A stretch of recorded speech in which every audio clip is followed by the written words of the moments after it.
তুহিন ভাইয়ের পক্ষে এখনো পর্যন্ত কোনো বিবৃতি দেয় নাই। বিগত ফ্যাসিস্ট আমলে 17 বছরে সবচেয়ে রক্ত দিয়েছে যে পেশাজীবীরা তারা হলেন সাংবাদিকেরা। শুধু আসাদুজ্জামান তুহিন ভাই নয়, বাংলাদেশের প্রত্যেকটি জায়গায় একের পর এক গণমাধ্যম কর্মীদের উপর আঘাত আসছে। আমরা লক্ষ্য করছি রাষ্ট্র যেমন ব্যবস্থা নিচ্ছে না, আমাদের যারা অভিভাবক আছেন, যাদের দেখে আমরা এই দেশে এসেছি, তারাও আমাদের কাছে এসে দাঁড়াচ্ছেন না। আমরা এই দুঃখের কথা কার কাছে বলবো? যারা আমাদের আগলে রাখার কথা, তারা আমাদের পক্ষে এখনো আসাদুজ্জামান তুহিন ভাইয়ের পক্ষে এখনো পর্যন্ত কোনো বিবৃতি দেয় নাই। আমরা গণমাধ্যম কর্মীরা রাষ্ট্রের কাছে বিচার চাই। রাষ্ট্র কি আমাদের বিচার দিতে পারছে? রাষ্ট্র বলছে আমরা স্বাধীন গণমাধ্যমের নিশ্চয়তা দিচ্ছি, আমরা গণমাধ্যম কর্মীদের নিশ্চয়তা দিচ্ছি তারা স্বাধীনভাবে কাজ করবে। এই কি স্বাধীনতার চিহ্ন? যেখানে দুর্নীতি চাঁদাবাজদের নিয়ে কথা বলতে গিয়ে আমার ভাইকে জীবন দিতে হচ্ছে। আমরা এমন একটা রাষ্ট্র দেখতে চাই যেখানে গণমাধ্যম নয়, দেশের প্রত্যেকটি নাগরিকের নিরাপত্তা থাকবে। আমরা মানুষের নিরাপত্তার কথা তুলে ধরতে চাই, আমরা রাষ্ট্রের ভালো দিক তুলে ধরতে চাই। অন্তর্বর্তী সরকার যখন ক্ষমতায় আসে, আজকে 1 বছর পূর্তি হয়েছে, আমরা চেয়েছিলাম, বিগত সময়ে হেলমেট বাহিনীর অত্যাচার দেখেছি, ক্ষমতাসীনদের অত্যাচার দেখেছি, আমরা ভেবেছিলাম একটি স্বাধীন গণমাধ্যম, একটি এমন রাষ্ট্র পাবো যেখানে গণমাধ্যম কর্মীরা স্বাধীনভাবে নিজেদের মতামত প্রকাশ করতে পারবে। রাষ্ট্রের কাছে দাবি জানাই, আসাদুজ্জামান তুহিন ভাইয়ের পরিবারের পাশে দাঁড়ান। আমাদের সিনিয়র যারা আছেন, আমাদের যারা প্রতিনিধিত্ব করেন, তাদের কাছে বলি আসাদুজ্জামান তুহিন ভাইয়ের পরিবারের পাশে দাঁড়ান, সাগর রুনি ভাইয়ের পরিবারের পাশে দাঁড়ান।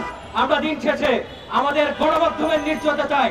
রাষ্ট্রের চতুর্থ স্তম্ভ বলা হয় গণমাধ্যমকে, এর নিশ্চয়তা চাই, এর মর্যাদা চাই। আমরা শুধু আসাদুজ্জামান তুহিন ভাই নয়, দেশে যত হত্যাকাণ্ড হচ্ছে প্রত্যেকটি হত্যাকাণ্ডের বিচার চাই। আমরা স্বাধীনভাবে গণমাধ্যম কর্মীরা কাজ করতে চাই। আগামী দিন হবে গণমাধ্যম কর্মীরা স্বাধীনভাবে তাদের কাজ করতে পারবে, এমন প্রত্যাশা ব্যক্ত করে আমার বক্তব্য শেষ করছি। আসসালামু আলাইকুম। এখন পর্যন্ত কোনো খুনিকে সেভাবে প্রকাশ করা হয় নাই, খুনিকে সেভাবে গ্রেফতার করা হয় নাই। আজকে যদি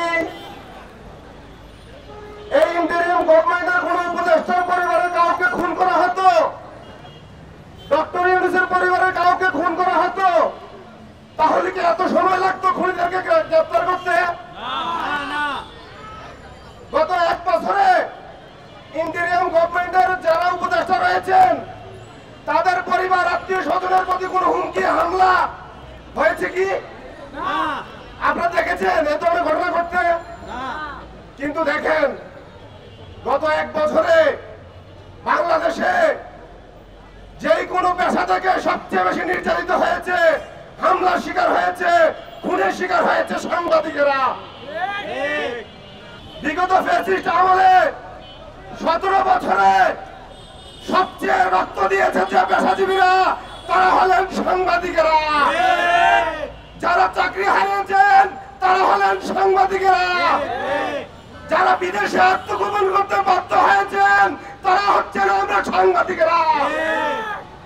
অন্য কোন পেশার মানুষ, পেশাজীবী এই নির্যাতনের শিকার হয় নাই। ওই কথার মধ্যে চাকরি করার কোন সুযোগ নাই। আপনাদেরকে আমরা টেনে হেসড়ে নেবো।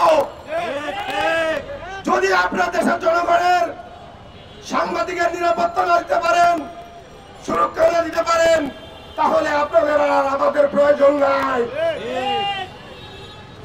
আমরা আজকে আবার বলতে বাধ্য হয়েছি, সাগর রুনি মুগ্ধ, শেষ হয়নি যুদ্ধ। আমরা সরকারকে বলতে চাই, 24 ঘন্টার মধ্যে এই খুনিদের গ্রেফতার করুন। জুলাই আন্দোলনে যে 6 জন ভাইকে হত্যা করা হয়েছে আমাদের সাংবাদিক, ওই সমস্ত খুনিদের গ্রেফতার করুন। সাংবাদিকদের ফ্যামিলিকে ক্ষতিপূরণ দেন। বিগত 17 বছর যে সমস্ত সাংবাদিক চাকরি হারিয়েছে তাদের চাকরি বহাল করুন, তাদের পরিবারকে ক্ষতিপূরণ দেন এবং সর্বোপরি সাংবাদিকদের জন্য একটি সুরক্ষা আইন করুন।